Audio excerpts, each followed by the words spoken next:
Welcome to the Love is Our Nature podcast, where we discuss all things ranging from love, relationships, authenticity, fulfillment, to lessons from plant medicine journeys, inner healing, and living your truth. I'm not your teacher, I'm only your fellow student. Occasionally, you also get to hear some of my own healing process and journey back to love. The point of the program? That you take away at least one actionable piece of knowledge that supports you in expanding whatever aspect of your life your heart most desires.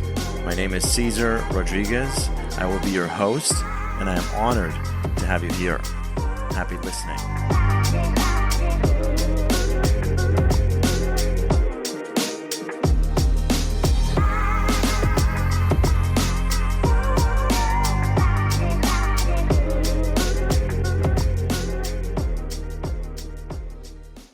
Welcome to the Love is Our Nature podcast.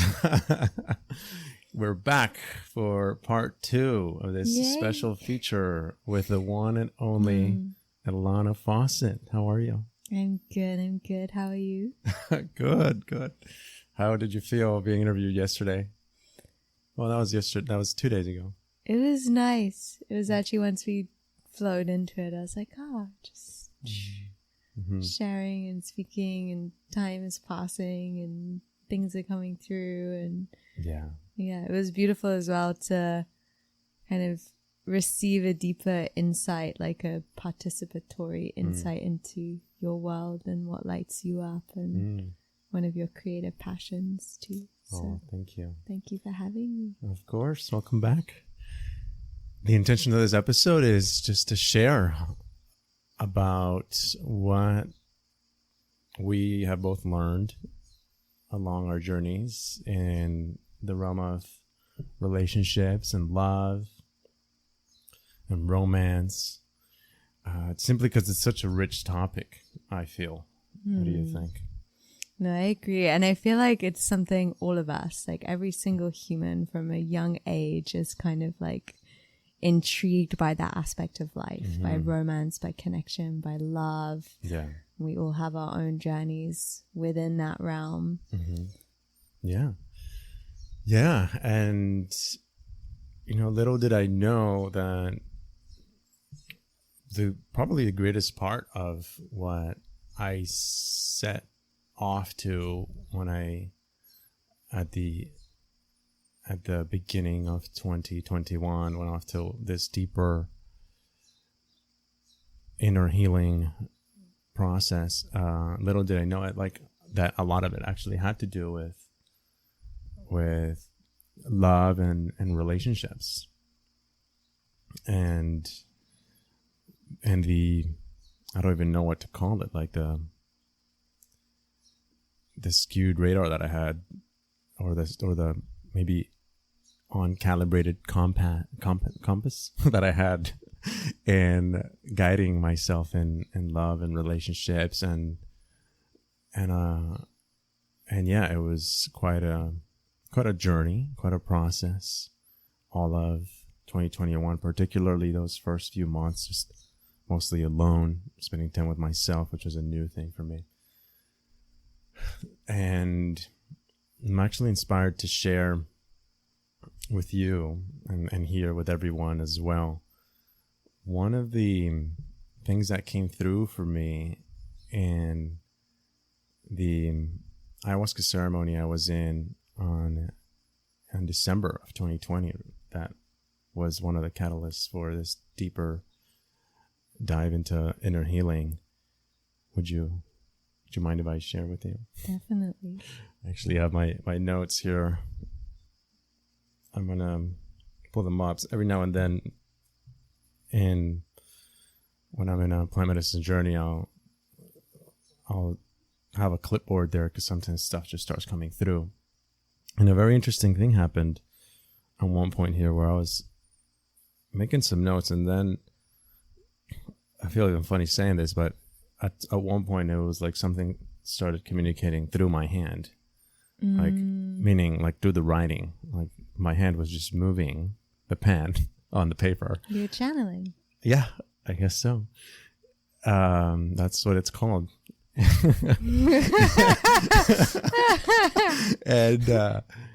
And all of a sudden I was having a conversation with one or two spirits, perhaps, on my clipboard, on my notepad.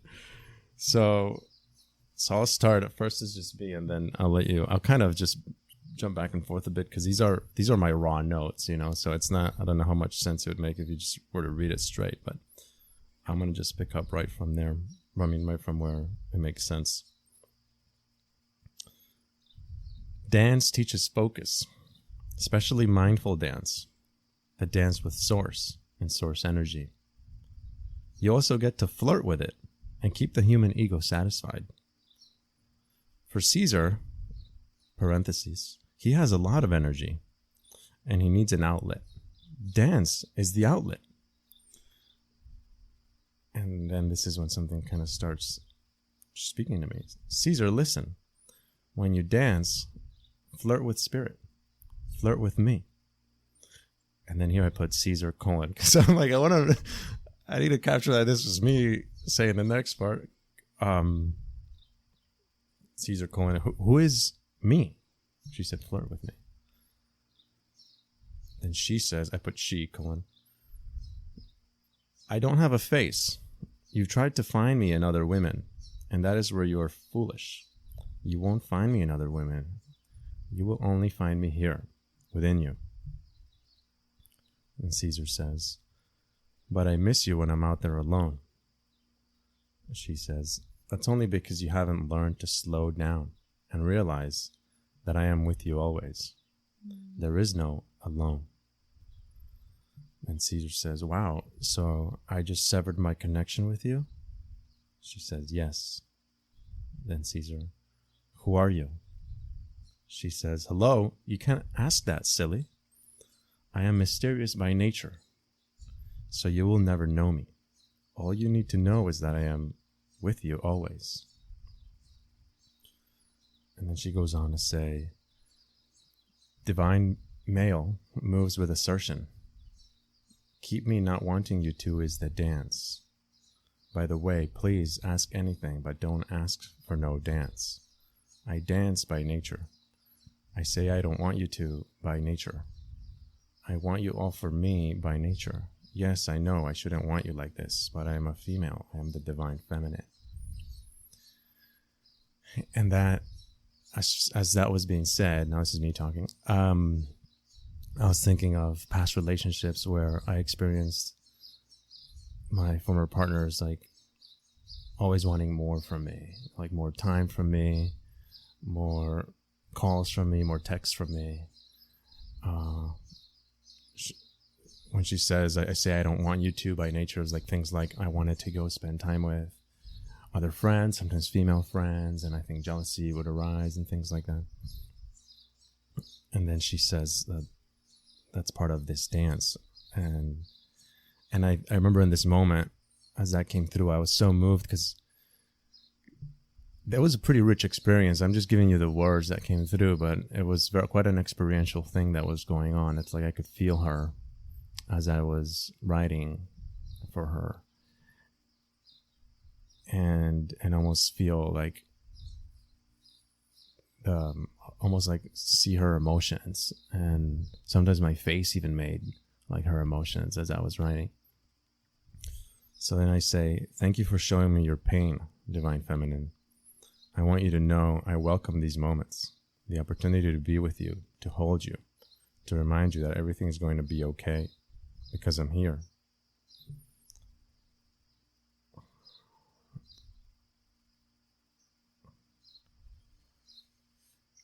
So I pause here because I'm skipping ahead. There was some other notes.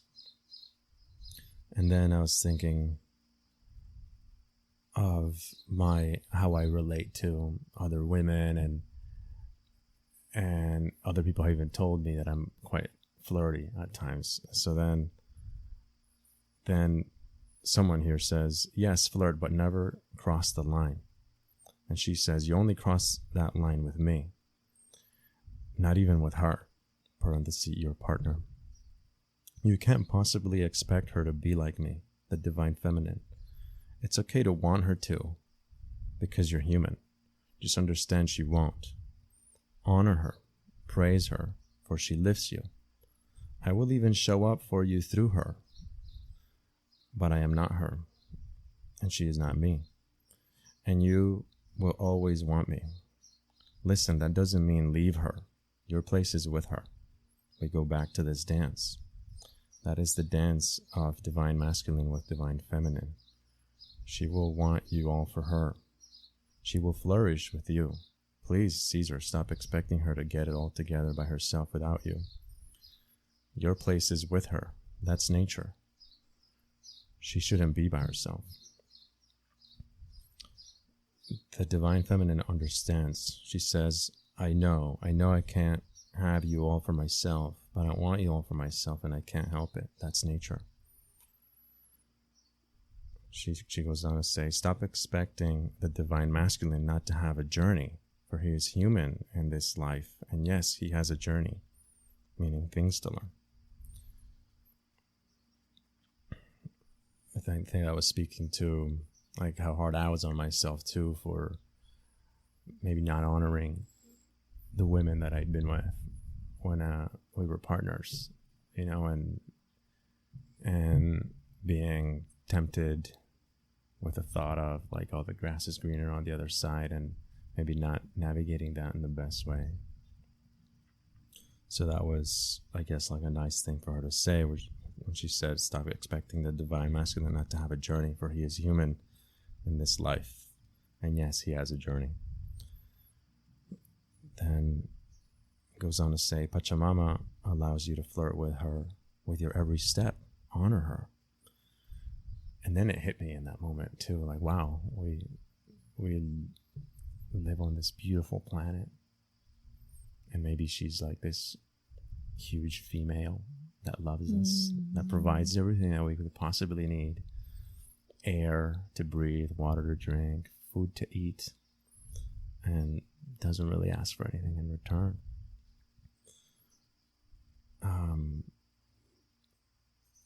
Going to jump in there though. Yeah, go ahead.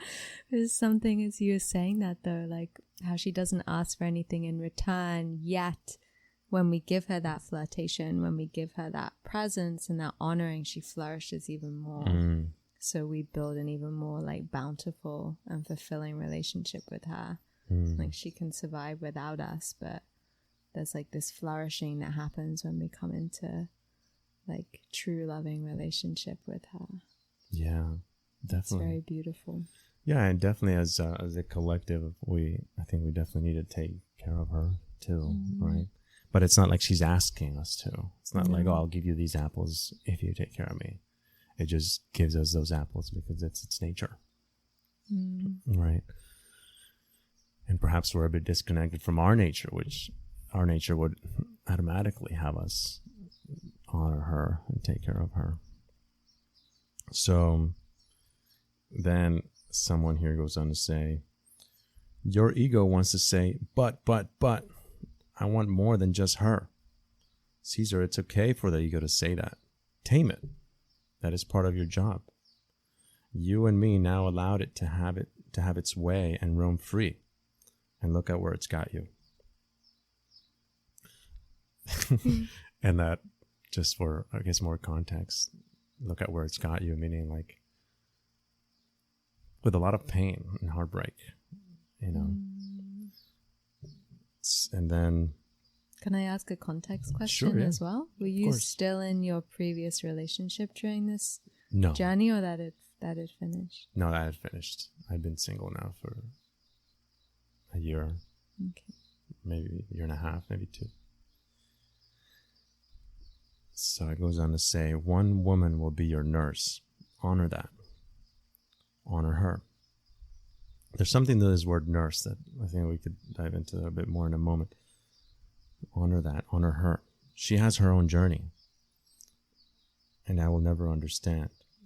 I think it's interesting how she goes on to speak as the woman and then maybe the spirit, you know, in a way.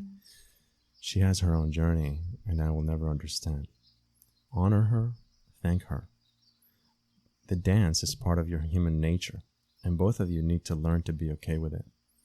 Be okay with the dance between divine feminine and divine masculine. Give her her place as your queen.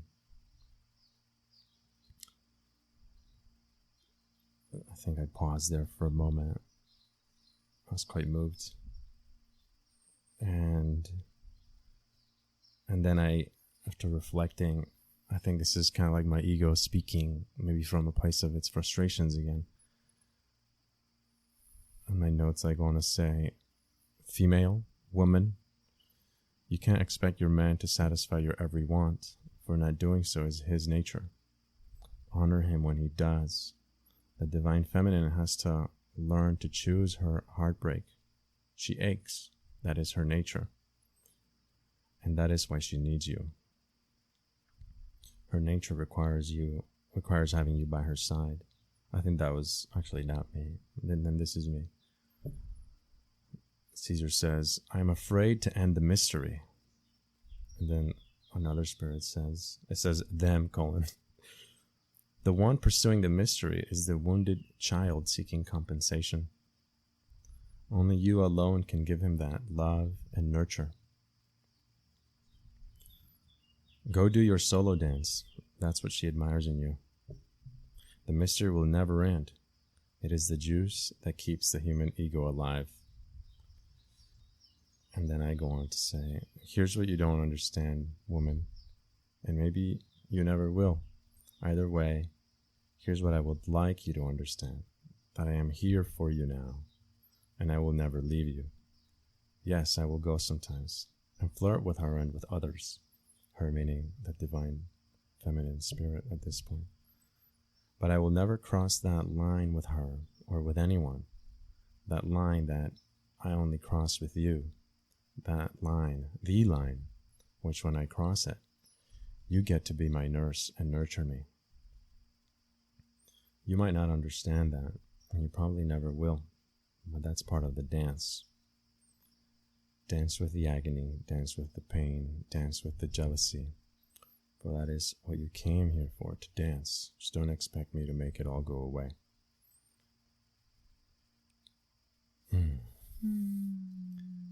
That's where that ends. Then I go on to honor my mother and write her a love letter, apparently, which I've actually shared with her in a beautiful setting at this point. More about that in the future. And I think that nurse concept is, when it comes to think of like a medicine woman, right? And then healing and like maybe all the work there is to do between a man and a woman to like support each other and healing each other's hearts. I think there's sometimes a place of deep vulnerability that when true connection is happening, as men, we open up and maybe cry like a child, and the woman gets to be there for the man. And heal the man with her love in a way, And I guess there's a fine line there between like validation and approval, and on the other side, just the rawness of the authentic human journey. I don't know. What do you say about that?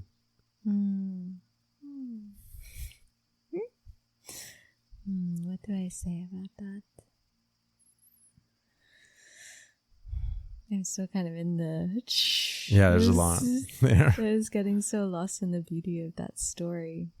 And I guess that's a dance. We're always dancing, is that kind of the humanness of our nature and the divinity. And... Yeah, and I think that part of where I was saying from place of ego there, like, oh, you don't understand, like, I will never leave it. I think it also, that was alluding to some other struggles that I had in relationships where maybe I was struggling to either show my partner or display it or communicate it that or like somehow give her a sense of security that I actually, like, I'm not going anywhere, you know, because I think that was one thing that seemed to be needed from the other side that was missing for them in my relationships. Is that because, like, deep down that wasn't true for you, that you weren't sure if you weren't going anywhere? So they were just sensing a subconscious truth. Yeah, I think so. I mean, at the end of the day, I just don't think I was ready back then to like fully commit, say, hey, here I am, I'm not going anywhere. I thought I did. I used to say I remember to a couple friends of mine, like when I was going through some difficulty in my last relationship, like, oh, she just won't understand that I'm not going anywhere, you know, and for me, it's so difficult to deal with how easily she seems to just want to go whenever there's some sort of adversity in our relationship. And a friend of mine one time was like, is that true though? Like, you really don't? You really aren't going to go? And then all of a sudden it hit me. Like, wow.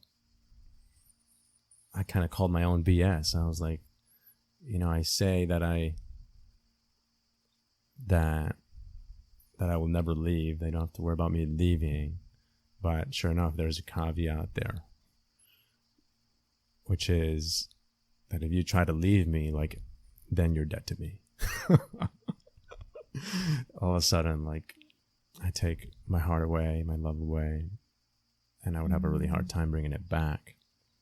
Because I guess whenever I experienced that from a partner, like, oh, she's trying to break up with me or she's ready to leave, that must have like been triggered for like some really old wound that I hadn't really taken care of, and it would be so painful for me that I was like, oh wow, look how easily she's ready to just like throw the whole thing away, when I thought we were building this like super solid foundation to our love. And how do you feel like season now?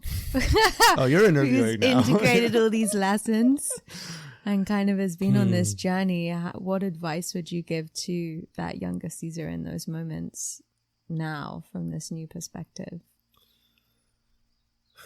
I would say go be alone for a while and be introspective and find out what it truly is that you're wanting from women. And find out how much of that is actually something that only you can give you. And then you might be ready for a real relationship. Because I can see now quite clearly, looking back, that I wanted this perfection from women, from a partner, that was just an unwinnable game for women.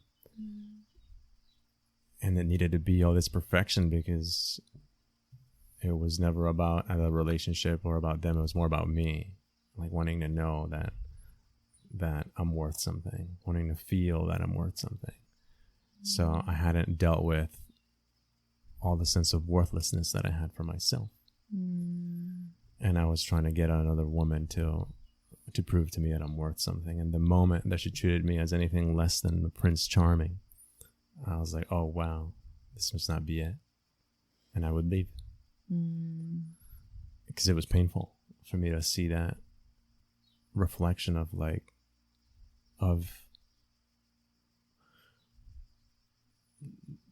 worthlessness or low self-worth by the way she would treat me. Back then I would say something to myself like, oh, if she really loved me, she wouldn't treat me like this. You know, when all she was doing was being human. Upset. Like all of us get at some point or another. I was actually interviewed in one of my friends' podcasts, Tanai. She has a podcast called Commitment Phobe. And I told that whole story of how I just gave no space for another person's humanity. That was a deep moment of reflection for me too when I was in Landmark interviewing to be a program leader. it was a phone interview, and they asked me like, "Oh, how come you're not in a relationship?" And after so many questions that I had already answered in a setting where like you're really inspired to just be as authentic as you possibly can, I guess I was moved to say something that I had never said before, which was, you know, I can see that when it comes to relationships, I've just never been someone who can give space to the other person's humanity, who's never had the space to give. Were you able to give space to your own humanity? No. I guess they go hand in hand. Yeah. The inner mirrors the outer. Yeah. Yeah. Yeah. And I spent my life escaping the mirror, the reflection of worthlessness that was there. So, yeah, I mean, there's just so, I find that to be such a rich subject, because I think as men, we definitely lack guidance in our times to, you know, there's no school subject. I mean, you might hear in what we've been sharing up until now, like there's a lot of deep stuff there, a lot of maybe more complex emotional stuff. Well, it's interesting because kind of like jumping into a different topic in That's some okay. ways, but like something that's been a huge part of your own journey was doing your own rite of passage ceremony. Yeah. And it's like we used to have those way back in the day, which was that like nurturing from boy into man. And like that's an emotional process in and of itself, which I feel like does kind of address those themes you've been talking about. Like it's like suddenly like whether it's going off into the wilderness by one's young self for many days, or like doing a ceremony that's something that happens to the emotional body of a man. And I feel like as you've been speaking, like that's what I've kind of been feeling, is it's like this transition in some way from the boy to the man.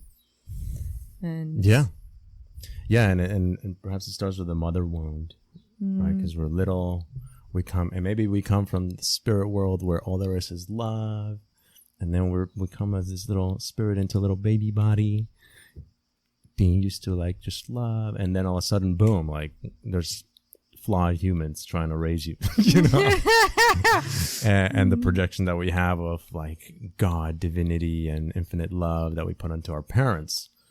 Obviously, they fall short of meeting that expectation, and then the first wound happens, you know, and then we spend our life trying to get from women what we didn't get from our mom, you know, and that became very apparent for me in this ceremony. After I wrote this love letter to my mom, I reflected, and I go back to my notes here. It says, I had been holding my mother hostage this whole time with resentment for not giving me all the worth and validation that I wanted, when in fact that was my own ego and the task of my human journey to go heal. And then a spirit again spoke through me in my writing, as crazy as that sounds, and said, the rite of passage has been lost in your civilization. That is why your men are weak and leadership is lacking. You've forgotten how to honor your mothers, your divine feminine. So yeah, I'll leave it at that. And like you said, then I actually was inspired right there in that moment. I made a commitment to have a rite of passage ceremony for myself.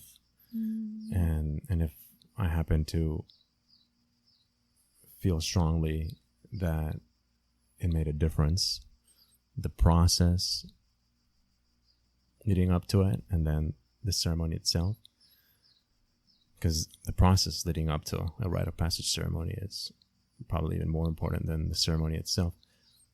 So if I happen to feel that those things made a difference for me, then maybe I can help other men, other guys make that transition as well. Because sure enough, I've done a lot of work with people, coaching people in the past, and I've been there listening to people and the things that they've been through, a lot of it through my work in Landmark.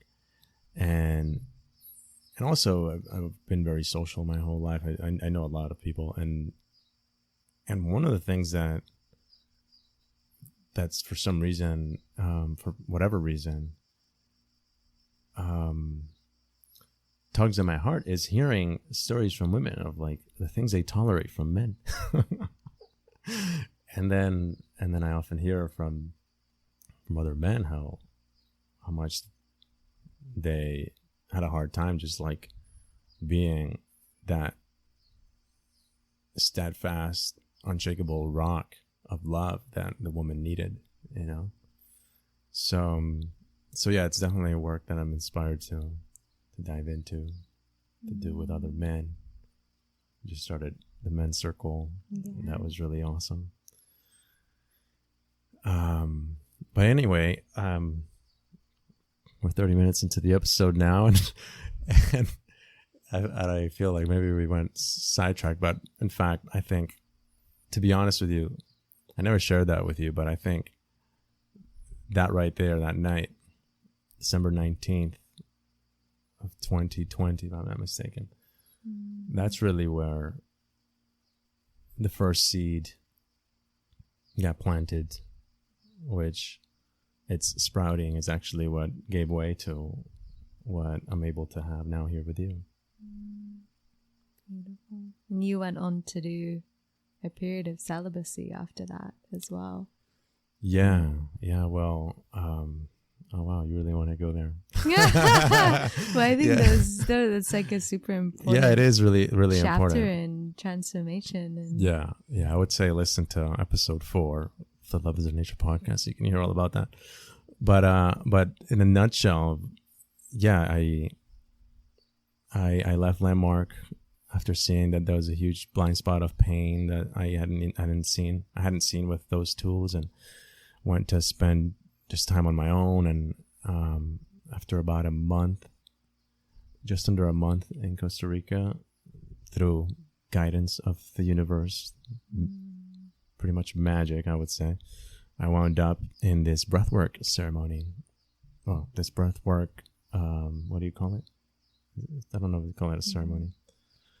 Workshop, let's say. And yeah, it was just me and 3 other people and the facilitator, and I had a huge process in that hour and a half where I saw, like, not just saw, but also felt all the pain, like where it was coming from and what planted it there. And yeah, I saw how much I was trying to use sex as a desperate cry for connection, you know, and failing at it every time. And I was like, wow, I've disconnected from a sense of divinity in my body. I touched my body at one point in that breathwork journey, and it felt like the most beautiful thing I'd ever touched. It's like, I was like, it's like my body's divine. And then my next thought was, I haven't related to my body that way ever, probably.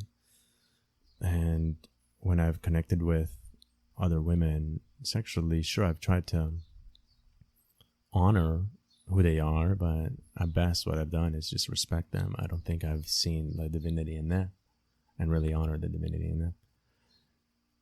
And my ego fought this for a few moments right there, but I guess the inspiration in my heart was stronger, and I felt that what would be appropriate would be I felt inspired to create within myself the space to be able to connect with another woman in that way, which would first require for me to connect with the sense of divinity in my own body and in myself. So I said to myself, yeah, I'll be celibate. I'm not going to put a timeline on it, because knowing me, if I say I'm going to be celibate for 6 months, I'm just going to be waiting. I'm like, all right, it's 5 more months till I can have sex again. So I was like, no, I'm just going to be celibate indefinitely until I get to have that, until I get to create that deep connection with a partner, in which we get to see each other's divinity and honor it.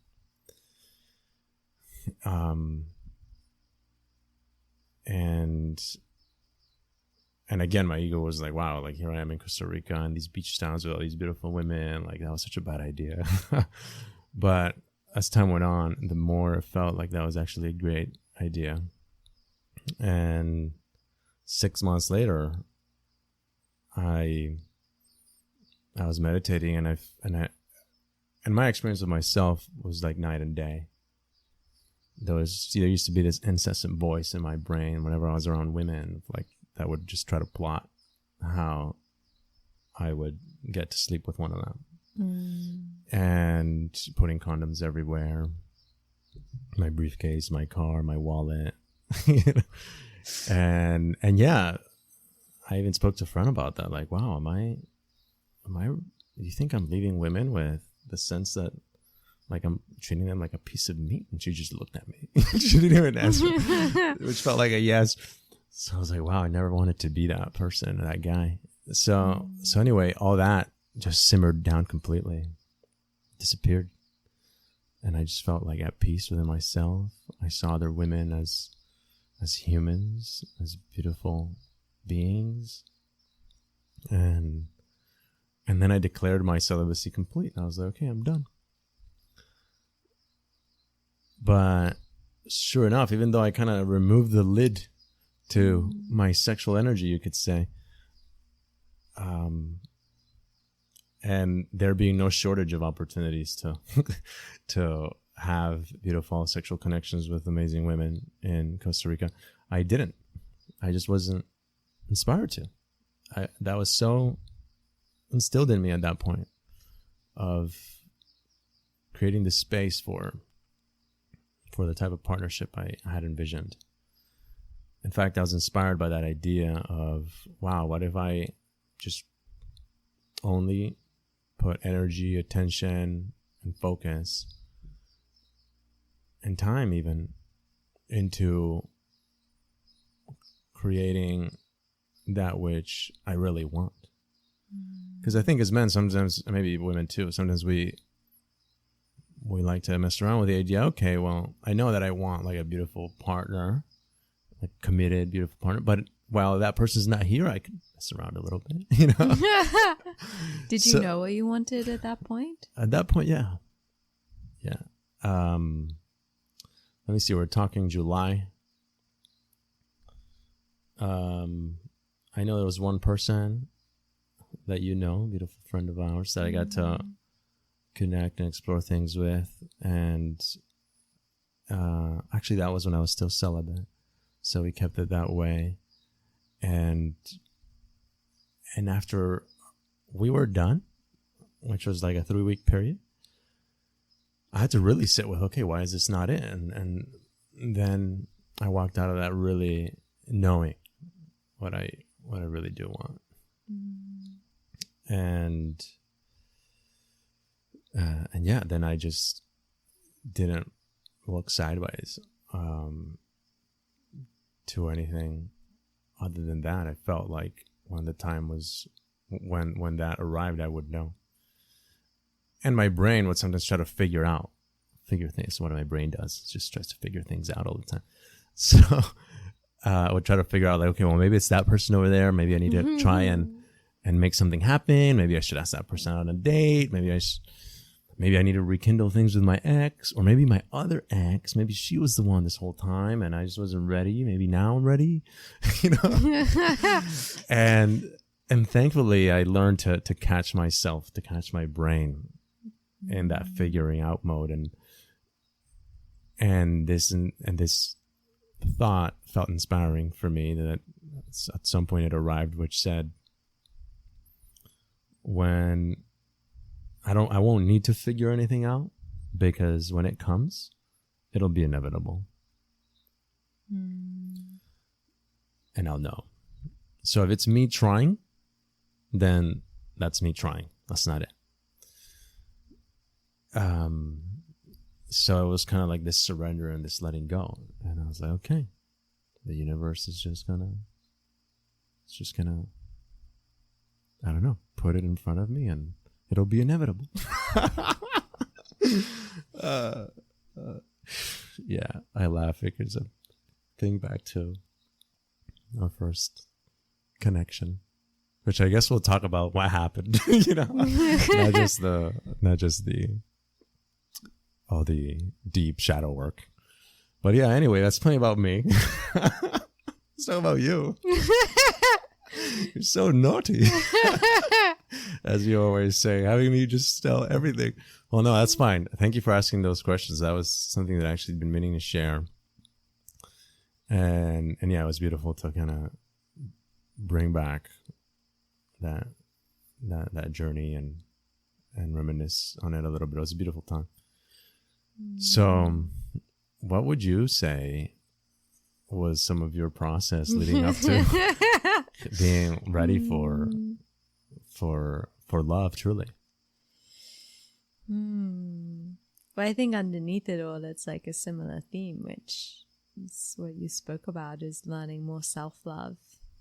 And that takes a different path for each human. And yeah, it's been a big journey, me, with love. I look back to my early 20s. I related in such a different way. Like, What way was that? I would just lose myself in love. Like, I would fall in love very easily. And at the time, like we kind of spoke about in the last episode, how a lot of my journey is being kind of moving from more that like tendency towards transcendence and being to kind of finding this body and this human experience. And I can see that mirrored in my experience with love. And kind of, I guess, like a little bit almost in some ways opposite to you. Like, I would be with these men who I was completely in love with and not being fully chosen by. And I would see their humanness, but I would see it as so divine. And they were just these divine beings. And I had no idea how to communicate when I didn't feel like I was not treated well or not honored in some way. And so I would stay. It was almost like I was looking for them to show me my worth through choosing me. And I would stay and stay and stay and stay and stay and stay, or like hang on and hang on and hang on until at some point there'd be a breaking point. And yeah, if I look back, it's like writing poetry about wanting to merge in the ocean of someone else's soul and like all these things, but I didn't really know who I was.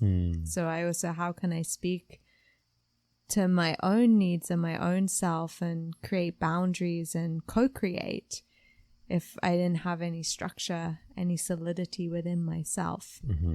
And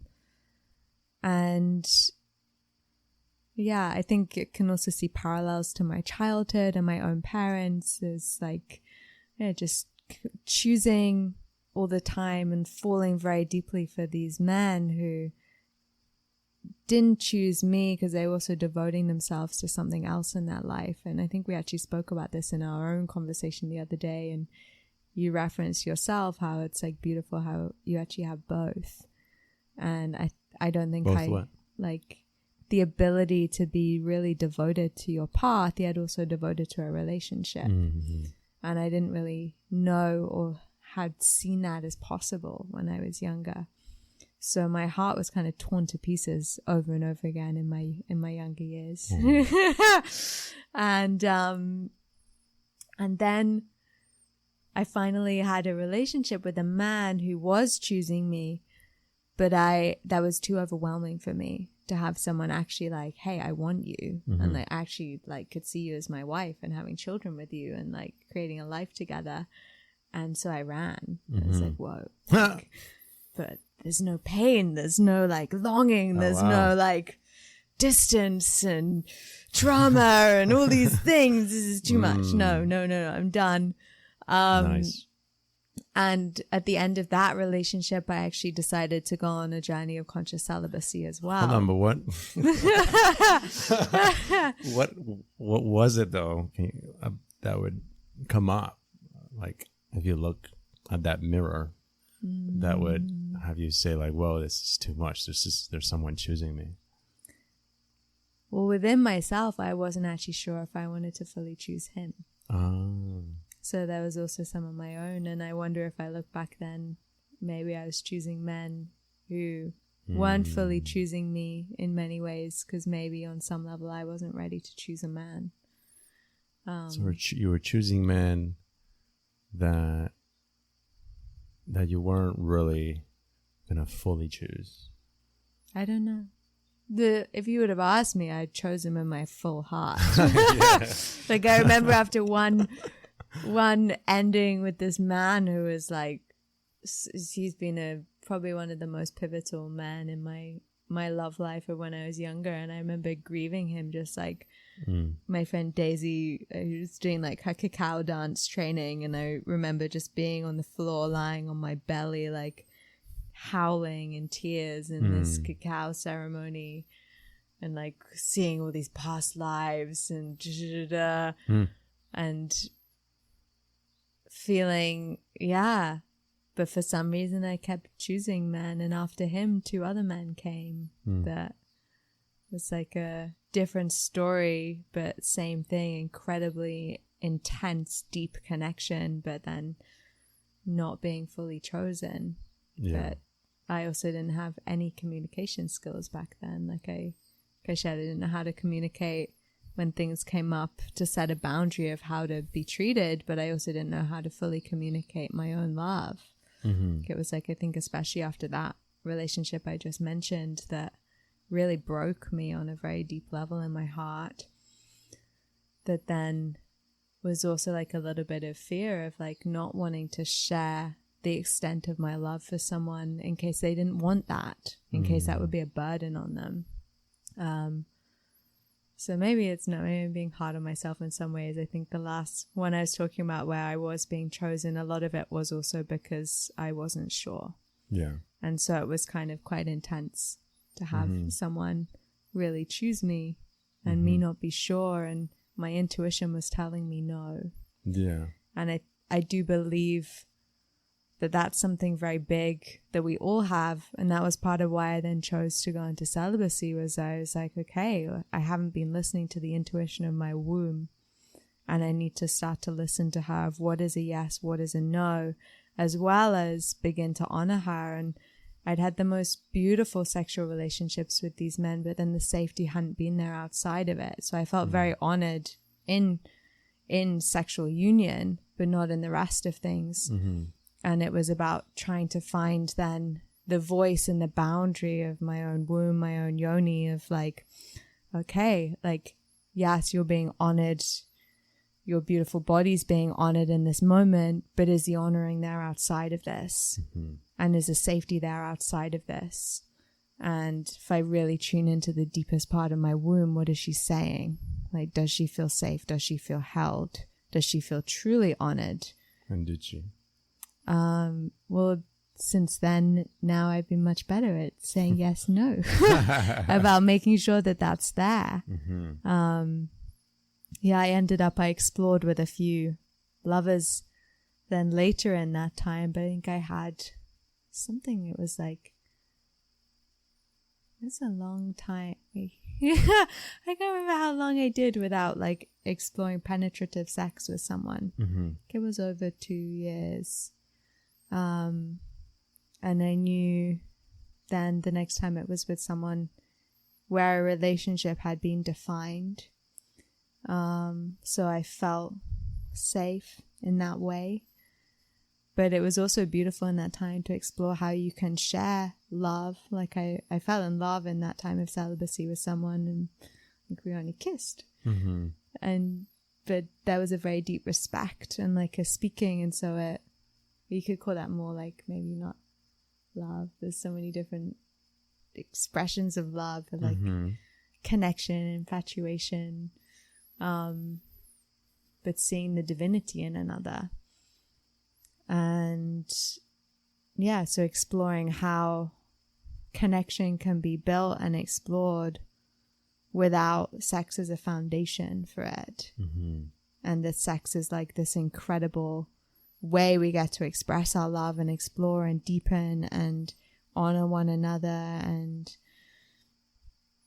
flourish the relationship even more, but really learning in that time what it, like, the other aspects, like how to build connection outside of that and what's important outside of that, and to create a foundation that's really actually very safe and loving. And what did you learn is important outside of that? Many things. Yeah, it's like just connecting in the day to day.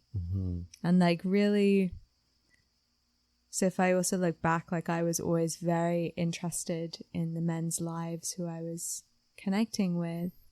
So that was always kind of there for me, but maybe I hadn't always felt them as interested in what lit up for me, because maybe I hadn't been. Like I would just kind of let all my stuff go and be like, wow, you're really into this spiritual practice. Amazing. Like, teach me. Or like, oh, you do this. Amazing.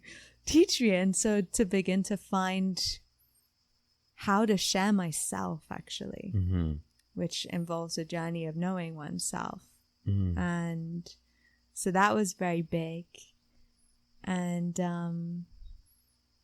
yeah, I think without that charge necessarily being there in the same way, it became easier to communicate about things like, hey, like, this is a need of mine. What needs do you have? Like, who are you?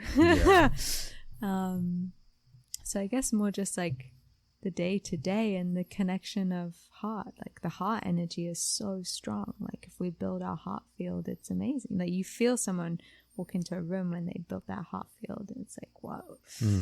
So just learning to connect more and more through the heart. And I think a little bit of what you shared too, like I'd always been very good at being solo and independent. Actually, I was like traveling the world by myself from a young age and exploring all these different things. But just to sink even deeper into that self-love. And into the embodied self-love, which I see as like the divine feminine, which I had a really powerful experience around. It's like a pinnacle point in my life in Thailand where I was like going through heartbreak at the time. And I had decided in some of my time off, I was like, right, I've been being a terrible yogi. I haven't been practicing at all. Like I've just lost all my practice. All I'm doing is wallowing and like I've lost myself. So I'm going to book a flight to India and I'm going to go sit in an ashram and just like meditate for like 2 weeks, just like be in an ashram, meditate, go back to like ascetic lifestyle. And anyway, I had this like funny feeling when I booked the flight. I was like, no, but I booked it anyway. I was like, no, like, you need to do this. This is your path. You've not been honoring it. And when the day came to go, I put the wrong backpack on my back. So I didn't even put the right backpack on. And there was a scorpion on it and it stung me on the back of my heart. And so I missed the ferry to my plane. So I missed my flight to India. And I stayed a little bit longer while I let things transform in my life. And they did. I actually fell in love with one of my best friends at that time. We had a beautiful romance. But what I got guided was like, that's no longer the path for you. This like coldness, this like strictness and rigidity. Like, okay, you're going to take your time off between like retreat seasons and go to Bali and actually learn a little bit more about like how soft practice can be through bhakti, through devotion, through like witnessing the culture that's there, which is a place I'd already been many times. And I love it there so much because it's like you look around everywhere and everyone's just giving like their daily practice is to give offerings to the little temples at home. They even give them to dangerous street corners on the road that are not part of their own little home unit, but it's part of the collective whole. Like if we give offerings to the street corner, there'll be less crashes, so everyone benefits. But it's softer than sitting in a cold ashram, which I do love too. And they're not all like that, but it was just like this shift in mentality from rigidity, asceticism, like it's kind of like this more like rigid path to the softness of being here on this earth and worshipping the earth and living a little more sensually through the body and exploring devotion and like how devotion, daily devotion can be a practice that we can explore I suddenly realized I don't know how we got here. Well, but I can't actually remember you were how sharing, we ended up here. No, it's great that I hear about your story. You were sharing about things that, in essence, had you be ready for love, and you were just sharing about the things that helped you cultivate who you are and helped you cultivate self-love at a deeper level. So that was a big part of it, was moving from self-deprecation and whipping to self-love and finding softness and acceptance. Yeah, that is something I love about you, is your softness. Aww. It's beautiful. I'm glad you sat in those ashrams when you did. But no more ashrams for you. Just a little bit here and there. Yeah. I'm just kidding.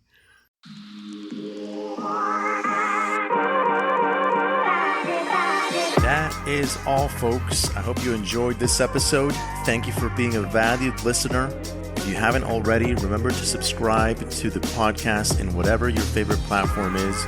You can also watch the video version of the episode on the Love is Our Nature YouTube channel. Check out loveisOurNature.com as well. That's where you can see our latest news and most recent content. If you enjoyed the episode, leave a review, share it with your friends, or email me. I love hearing what you took away for yourself out of listening. My email is Caesar@loveIsOurNature.com. That's CESAR, or Cesar, like my mother says it, at loveIsOurNature.com altogether. Till next time, I'll be here rooting for you. And remember, whatever the question, love is the answer.